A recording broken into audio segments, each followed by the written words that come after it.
one right here, I was using phone books, and I wanted to work a little bit more three-dimensionally.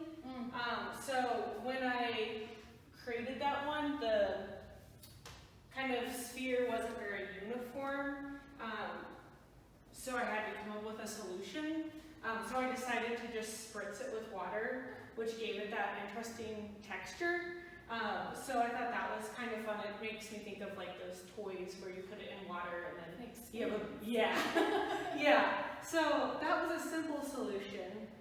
But really, then how it relates to the wider work is there's just these really simple things done to these materials to make the overall picture. And it's really more of that repetition, just doing one kind of simple thing.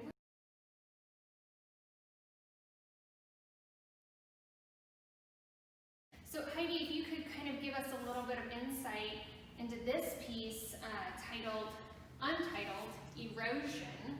I'd love to hear a little bit more about what you were referencing earlier. Yeah, I'm a big fan of Solid Wit and the different ways he makes work. And there's that famous wall drawing that a lot of people have seen where you start with that black line and then people take turns. Try not to touch the line and they try not to. They just have to follow the one before, and you see these kind of crazy optical illusions that are really interesting. And I had a hold of a lot of phone books, and so I was playing off that idea. And really, whatever I experiment to start with never looks like what I finish with, which keeps it exciting for me. Because at first I thought that line would just keep changing and I would just get these different forms and kind of a tower, but unlike Solid Wit's drawing, a phone book fills in and then ends with a straight line again.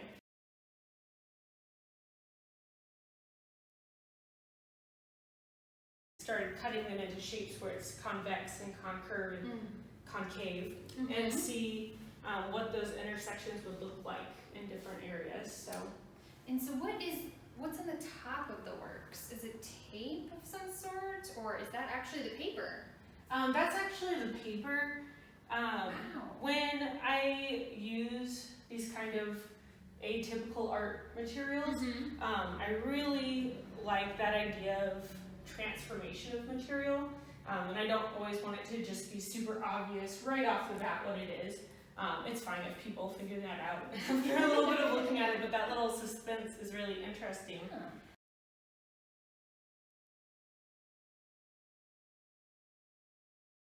I think one of the interesting things about your work, Heidi, is that you have multiple pieces that kind of fit together and create these units and structures.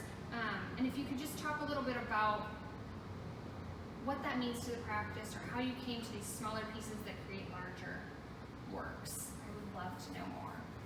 Yeah, so with that, I really like using units or thinking in that way. That gives me multiple options of how things can connect or be shaped. So with the piece on the floor, I didn't have to decide that whole shape before I made it. I just worked a little bit at a time and just built it out. Also, as a sculptor, I think one of the things that is interesting is scale and thinking about the size of a person compared to your art.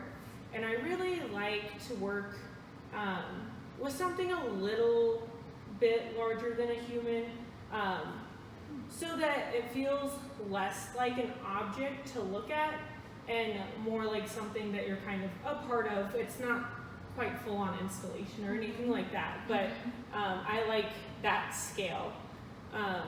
So making units makes it really easy to have these small experiments, be paying attention to what's happening, and then build the piece up. So like with the sculpture on the floor, each one of those curves are actually separate. So as I made more and more of it and built upon it, I liked noticing different things, and I tested out different curves and different shapes to see how those interlace. So it gives me a way to keep interacting with the work and not to have to always come up with the full plan. it's really neat that some artists work in that way, but I find it interesting to just get to kind of day to day be looking at the work and reacting to it. Yeah. I think it allows a lot of versatility for you and anybody that's exhibiting the work. I think it's so fun when artists can come in and really almost adapt the space to their work.